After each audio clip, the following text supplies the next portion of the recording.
Hello, everybody. Once again, this is Fred Nwankwo coming to you from our studios in Chicago with another edition of Ball Talk on Island TV.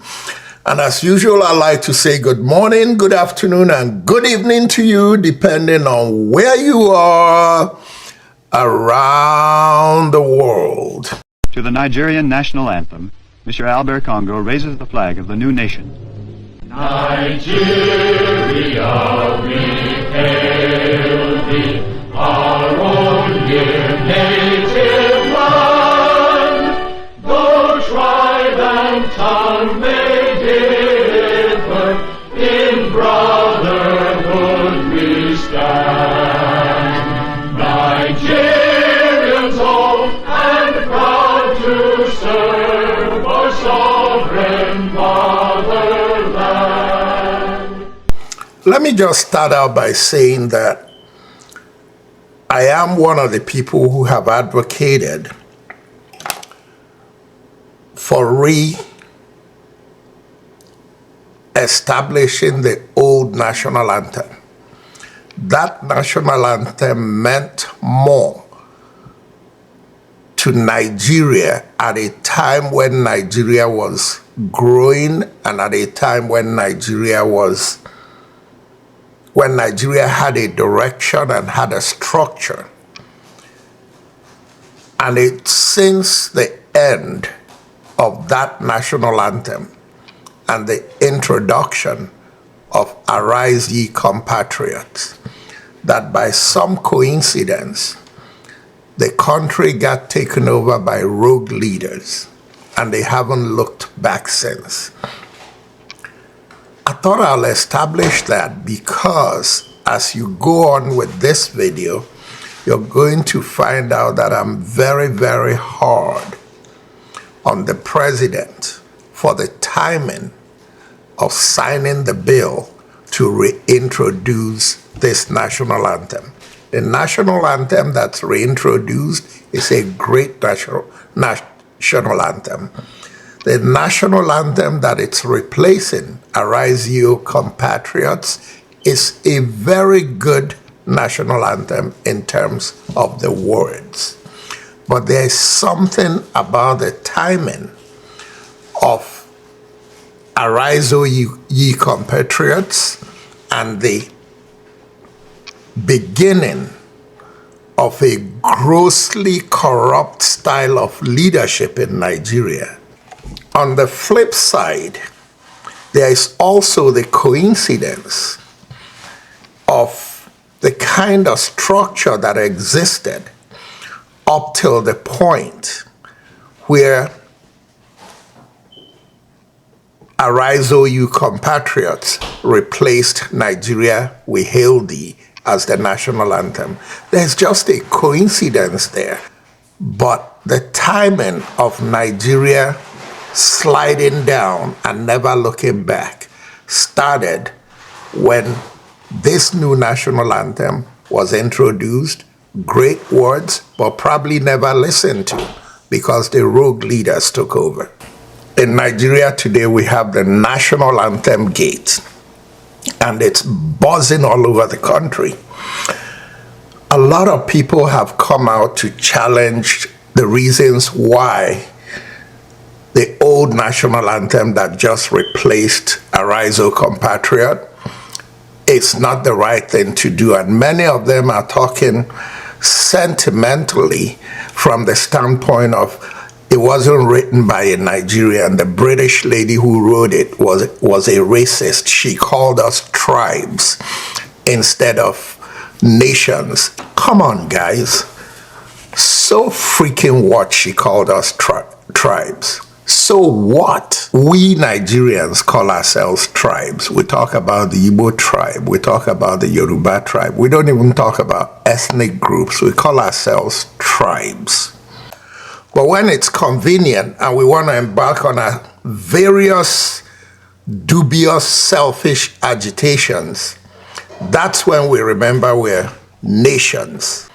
But besides that, I think the timing of this new national anthem that they're reintroducing stinks. Yes, the timing stinks. And also there are sections in that national anthem that the words really mean so much. And the words refer to the flag as our banner without stain, that we're inheriting a banner without stain. How can Bola Ahmed Tinubu, who until this day has not said a word about NSARS and the blood of our youth that was wasted at Lekki Toll Gate, how can he look Nigerians in the face and say that he's flying a banner in our national anthem, in our national flag, a banner that shall not be stained, when the blood of Nigeria's youth was stained on the banner called Nigerian flag when they were gunned down at Lekki Toll Gate, and Bola Ahmed Tinubu conveniently flew to France until things quieted down. And the irony is that it is this man who has blood of our youth in his hands that has come back to give us a national anthem, which I'm fully proud of. But the man who is giving it back to us is the least qualified based on the crimes and the blood in his hands from his antecedents.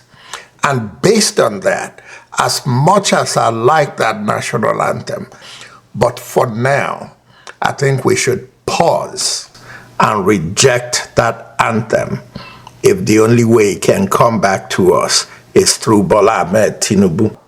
The same national anthem that Bola Ahmed Tinubu is reintroducing is the same national anthem that talks about a nation whose citizens will not be oppressed. Isn't that ironic? How did Bola Ahmed Tinubu get to Asharok? Is it not the same Bola Ahmed Tinubu that sent his thugs into the streets of Lagos, in Okota especially, where voters were maimed who were suspected not to be voting for APC? And he's bringing back a national anthem to Nigerians that expressly says, a nation whose citizens shall not be oppressed. Folks, Bola Ahmed Tinubu and his Fulani cabal and his cabal-pocketed Igbos and all the cabal in different pockets of Nigeria, they all have their day coming. Their day of accountability is coming. It's simply a matter of time. But let's go back to the lady's use of the word tribe in that national anthem. She used the word tribe because the word tribe was what was trending at that time, not just for her, but for us who learned the language. Folks, what you want to pay attention to here are the words in that national anthem, Nigeria we hail thee. Pay attention to the effect those words had on the founding leaders of Nigeria, who was the generation that built Nigeria to the point where all the infrastructure you're looking at today that is deteriorating, they are the ones who built it. The new generation of leaders are the generations who stopped maintaining everything we had: electricity, water, roads, and all. That was the last generation that groomed Nigerians that saw themselves as fellow countrymen and women. That's the effect of that national anthem. Forget the sentiments. Forget all the myopic, she said tribe or she didn't say tribe. Then go and look at what has happened since we introduced Arise, O Compatriots. Arise, O Compatriots, the words are beautiful, no question about it. But compare leadership after the introduction of Arise, O Compatriots to leadership from 1960 to 1978. before Arise, O Compatriot was introduced to replace Nigeria We Hail Thee.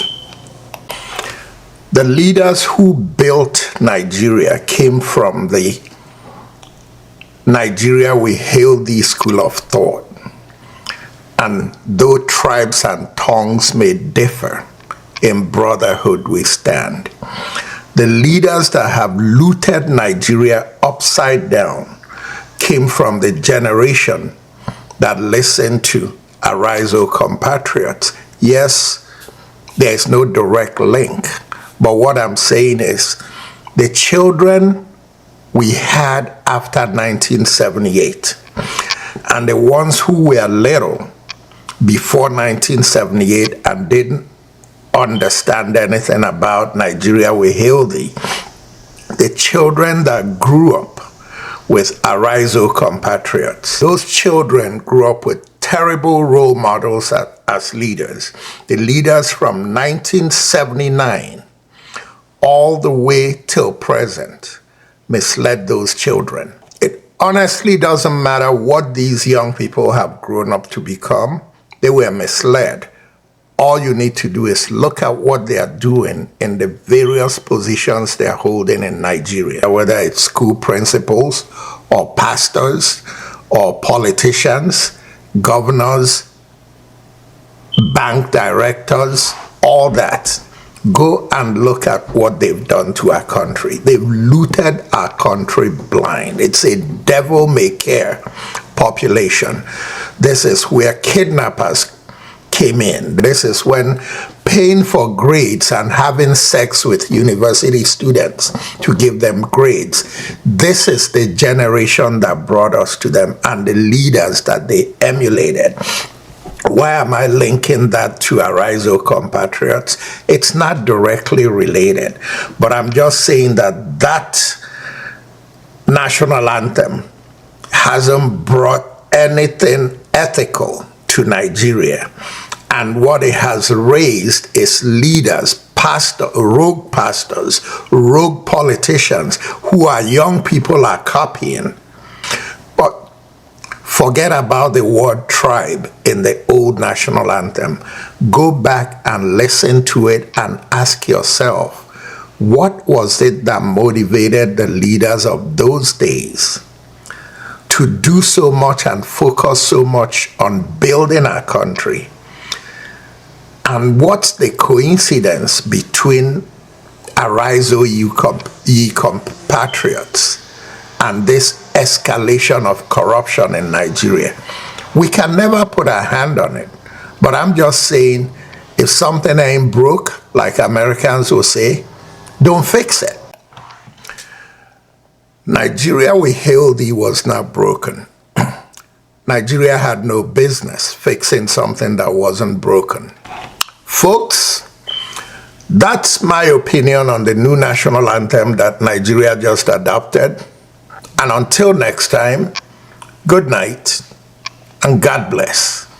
Nigeria.